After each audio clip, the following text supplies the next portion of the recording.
Hello students, आज हमने जो करना है वो है थ्योरम 6.4 जो कि है एस सिमिलैरिटी क्राइटेरिया।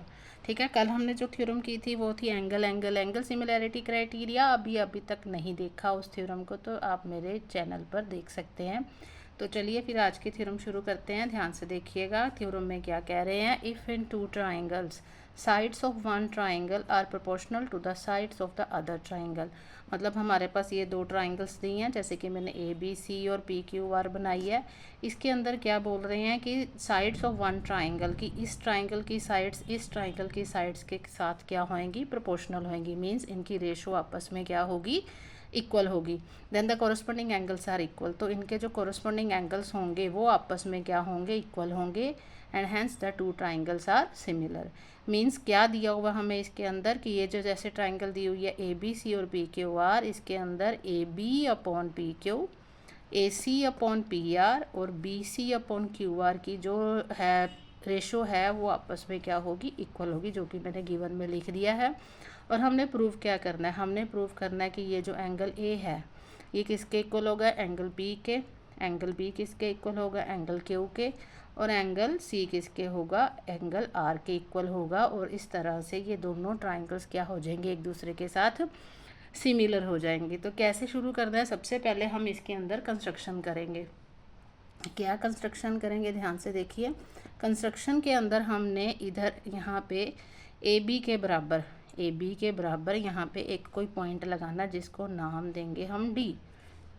ठीक है, इसी तरह ए सी के इक्वल यहाँ पे कट करेंगे जिसको नाम देंगे यहाँ से ई नाम देंगे। और वो जो पार्ट इक्वल बनेगा ए सी के इक्वल वो क्या बनेगा, पी ई पार्ट बनेगा। ठीक है जी, ये जो इक्वल होंगे इन दोनों पॉइंट्स को हमने इस तरह से लगाना है। मतलब डी पॉइंट को कैसे लगाना है कि ये जो डी पी होगा ये ए बी के इक्वल होगा। और यहाँ पे ई पॉइंट कैसे लगाना है कि जो पी ई होगा वो ए सी के बराबर होगा। और इन दोनों को हमने क्या करना है, ज्वाइन करना है। ठीक है जी, तो लिखेंगे यहाँ पे क्या लिखेंगे, कट करना है हमने। किसको कट करना है, पी डी को कट करना है। ये वाला पी डी को कट करना है, किसके इक्वल करना है, ए बी के इक्वल करना है। और पी ई को कट करना है, पी ई को किसके इक्वल कट करना है, ए सी के इक्वल कट करना है। और क्या करना है, हमने ज्वाइन करना है किसको, डी ई को। ठीक है जी, डी ई को क्या करना है, हमने ज्वाइन करना है। तो चलिए इसके बाद अब हम प्रूफ शुरू करेंगे। प्रूफ में हमने क्या करना है, प्रूफ में हमें ये जो गिवन दिया है यहाँ से शुरू करेंगे। क्या लेंगे हम, A B upon P Q, A B upon P Q किसके इक्वल लेंगे, A C upon P R. सबसे पहले ये लिखेंगे। ठीक है जी, क्या लिखा, A B upon P Q किसके इक्वल दिया होगा, A C upon P R के। यही दो साइड्स लेनी है। सबसे पहले इसको लिख देंगे रीज़न कि ये क्या है, हमें गिवन है। अब हम क्या करेंगे, अब हम इस ए बी की जगह पे ए बी की जगह पे क्या लिख देंगे, पी डी लिख देंगे। क्योंकि अभी हमने लिखा है ना कि ए बी किसके इक्वल है, पी डी के इक्वल कंस्ट्रक्शन के साथ। तो ये जो ए बी है इसकी जगह क्या लिखेंगे, पी डी लिख देंगे। नीचे पी क्यू ऐसे ही रहेगा। और इधर जो ए सी है ये वाला ए सी, इसकी जगह पे क्या लिख देंगे, पी ई लिख देंगे। ठीक है जी, पी ई लिखेंगे। पी आर ऐसे ही रहेगा। पी ई क्यों लिखा, क्योंकि ए सी को हमने कंस्ट्रक्शन किया है, पी ई के इक्वल है। ठीक है, इन दोनों को लिखेंगे, रीज़न लिख देंगे, बाय कंस्ट्रक्शन लिख सकते हैं कि बाय कंस्ट्रक्शन में हमने क्या किया, इनको इक्वल प्रूव किया। अब देखिए ध्यान से, अब क्या है, हमने क्या लिखा है यहाँ पे, ध्यान से देखिए, P D upon P Q, P D upon P Q means ये वाली जो पोर्शन है पी डी अपॉन ये पूरा वाला पी क्यू। इधर से पी ई अपॉन पूरा क्या आ रहा है, पी आर आ रहा है। ठीक है जी, इससे क्या हो गया, ये हमारा कन्वर्स से bye converse of BPT theorem D E क्या आ जाएगा, क्यू आर के क्या आ जाएगा, पैरेलल आ जाएगा। ठीक है जी, तो यहाँ पे क्या लिखेंगे, by therefore by converse of BPT theorem. ठीक है, क्या लिखेंगे हम, डी ई क्या आ जाएगा, पैरेलल टू क्यू आर आ जाएगा। डी ई किसके पैरेलल आ जाएगा, क्यू आर के।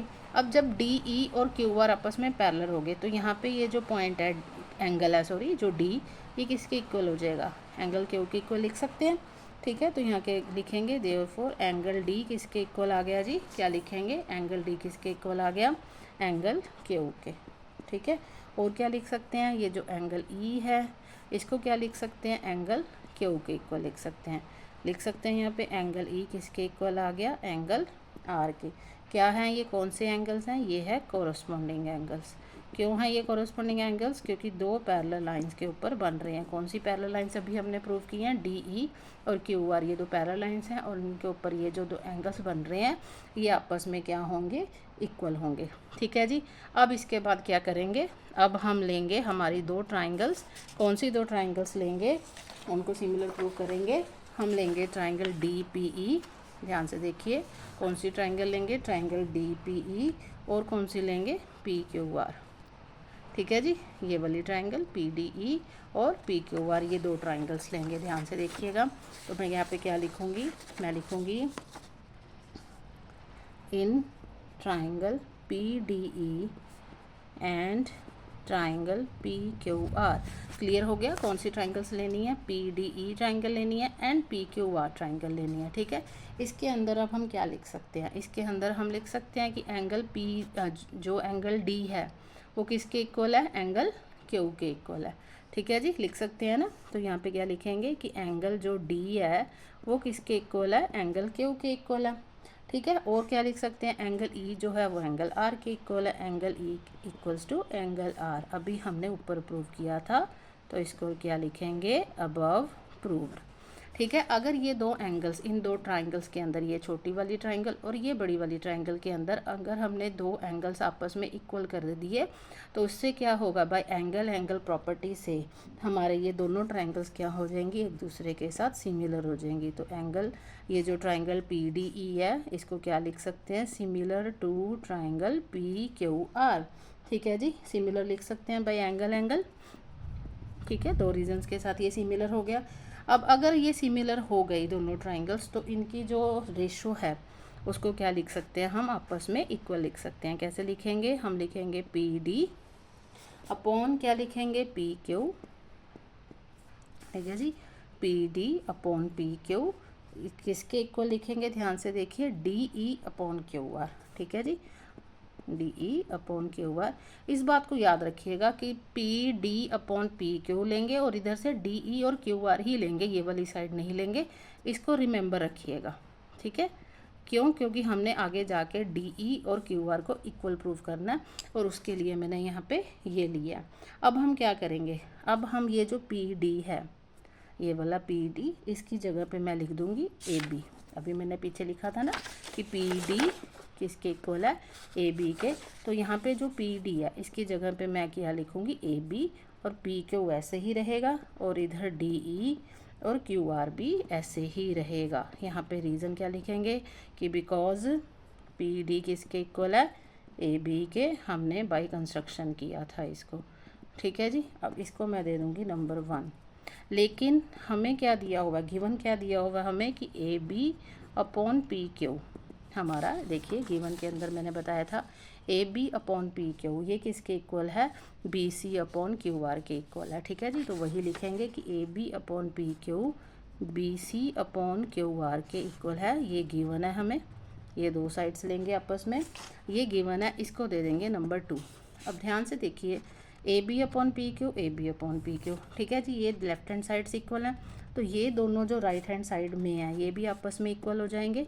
तो यहाँ क्या लिखेंगे, फ्रॉम 1 and 2 हमारे पास क्या आ गया, हमारे पास आ गया D E upon Q R किसके इक्वल आ गया, B C upon Q R के। अब देखिए क्यू आर डिनोमिनेटर में तो सेम है, अगर ये दोनों सेम है तो डी ई और बी सी आपस में इक्वल आ गया। तो दिस इम्प्लाइज डी ई किसके इक्वल आ गया, बी सी के। इसको याद रखिएगा कि डी ई और बी सी हमने ये दोनों डी ई और बी सी आपस में क्या कर दिए, इक्वल कर दिए। अब हमने कौन सी ट्राइंगल लेनी है, अब हमने ट्राइंगल लेनी है in triangle A B C and triangle P D E, ये वाली A B C and P D E, ये छोटी वाली ट्राइंगल और ये ट्राइंगल लेनी है जिनको इक्वल कहा हमने। इसमें हम क्या लिखेंगे, इन दोनों को कॉन्ग्रुएंट प्रूफ करेंगे। कैसे लिखेंगे कि ए बी किसके इक्वल है, डी पी या पी डी के इक्वल है। फर्स्ट रीज़न ये लिखेंगे कि A B equals to P D. ठीक है जी, बाय कंस्ट्रक्शन था ये। ठीक है, और क्या लिखेंगे, ए सी को किसके इक्वल लिख सकते हैं, ए सी को पी ई के इक्वल लिख सकते हैं, ये भी बाय कंस्ट्रक्शन था। ध्यान से देख सकते हैं यहाँ पे, ए सी को PE के इक्वल लिख सकते हैं। और तीसरा क्या लिखेंगे, ये जो BC है ये DE के इक्वल लिख सकते हैं, अभी हमने ऊपर प्रूव किया है। तो यहाँ पे BC को किसके इक्वल लिख सकती हूँ मैं, DE के यहाँ पे लिख दूँगी अबव प्रूव्ड। अभी हमने प्रूव किया ना ये। तो इससे क्या होगा, ये तीन क्या है, ये भी साइड है, ये भी साइड है, ये भी साइड है। तो देयरफॉर दोनों ट्राइंगल्स कौन कौन सी, ABC, और ट्राइंगल कौन सी है, PDE, ये वाली छोटी वाली, ये दोनों ट्राइंगल्स आपस में क्या हो जाएंगी, कॉन्ग्रुएंट हो जाएंगी। कैसे हो जाएंगी, क्योंकि तीनों साइड्स हैं। तो SSS कॉन्ग्रुएंस रूल से ये क्या हो जाएंगी, दोनों ट्राइंगल्स आपस में कॉन्ग्रुएंट हो जाएंगी। अगर ये दोनों कॉन्ग्रुएंट होगी तो हम इनके कॉरस्पॉन्डिंग एंगल्स आपस में इक्वल लिख सकते हैं। एंगल A को एंगल P के इक्वल लिख लेंगे कि एंगल A किसके इक्वल है, एंगल P के बाय CPCT। एंगल B को एंगल D के इक्वल लिख सकते हैं कि angle B equals to angle D। और क्या लिख सकते हैं, एंगल C को एंगल E के इक्वल भी लिख सकते हैं। ये तीनों ही रीजंस क्या हैं, बाय CPCT हैं। ठीक है, अब लास्ट काम क्या रह गया हमारा, अब हमारा लास्ट काम रह गया, हमने ABC और PQR को सिमिलर प्रूव करना था। हम क्या इनके कॉरस्पॉन्डिंग एंगल्स इक्वल प्रूव करने थे। तो अब हम क्या लेंगे, हम लेंगे इन ट्राइंगल ABC और क्या लेंगे, एंड ट्राइंगल PQR, ये दोनों ट्राइंगल्स लेंगे। अब इसके अंदर क्या होगा, देखो एंगल A और P तो आपस में इक्वल है ही है। तो एंगल A को एंगल P के इक्वल लिख दिया मैंने। ठीक है जी, ये हमने ऊपर लिखा हुआ है ऊपर। ठीक है जी, एंगल A को एंगल P के इक्वल लिख दिया। ये देखो यहाँ CPCT से प्रूव किया है, तो यहाँ पे लिख सकते हो कि अबव प्रूव्ड, अभी हमने प्रूव किया। और एंगल B को एंगल Q के इक्वल लिखूंगी। अब ये कैसे लिखूंगी, ध्यान से देखिए, अभी मैं बताती हूँ। एंगल B को एंगल D के इक्वल लिखा है यहाँ पे मैंने, ध्यान से देखिए। एंगल B को किसके इक्वल लिखा है मैंने, एंगल D के। लेकिन हमारे पास जो एंगल D है, ये पीछे मैंने लिखा था, जो एंगल D है वो Q के इक्वल है। एंगल D किसके इक्वल है, एंगल D के Q के इक्वल है। तो इन दोनों से क्या हो गया, हमारे पास D सेम हो गया, तो B किसके इक्वल आ गया, Q के इक्वल आ गया। ठीक है, इसी तरह से एक और रीज़न यहाँ पे मैं लिखूँगी। इसी तरह से एंगल C को भी मैं एंगल R के इक्वल लिख सकती हूँ। यहाँ पे रीज़न क्या लिख सकते हैं, बिकॉज D Q के इक्वल था और B D के इक्वल था, तो इसलिए ये क्या हो गया, आपस में इक्वल हो गया। अब C R के इक्वल कैसे हुआ, देखिए यहाँ पे मैंने क्या लिखा है, C E के इक्वल है। यहाँ पे लिख के बता देती हूँ, एंगल C किसके इक्वल है, एंगल E के इक्वल है। और यहाँ पे हमने एंगल E को किसके इक्वल लिखा था, एंगल R के। एंगल E किसके इक्वल है, एंगल R के। तो यहाँ से हमारे पास क्या बनता है, एंगल C एंगल R के इक्वल बनता है। रीज़न यहाँ पे भी लिख सकते हैं कि एंगल E किसके इक्वल है, एंगल R के। तो ये तीनों रीज़न से हमारा क्या हो गया, हम क्या लिख सकते हैं कि ट्राइंगल ABC सिमिलर हो गया किसके, ट्राइंगल PQR के। कैसे सिमिलर हो गया, by angle angle angle similarity criteria. ठीक है जी, angle angle angle similarity criterion से ये दोनों ट्राइंगल्स क्या होगी, आपस में सिमिलर प्रूव होगी। और यही हमने प्रूव करना था कि तीनों एंगल्स जो हैं वो आपस में क्या होंगी, इक्वल होंगी। वो हमने प्रूव कर दिया, और हैंस क्या होंगी, दोनों ट्राइंगल्स आपस में क्या हो जाएंगी, सिमिलर हो जाएंगी। यही हमने प्रूव करना था। तो देयरफॉर हमारे ये ट्राइंगल क्या हैं, सिमिलर प्रूव होगी। तो चलिए जी, ये थ्योरम ख़त्म हुई। आज के लिए इतना ही। नेक्स्ट थ्योरम हम कल करेंगे। Thank you so much.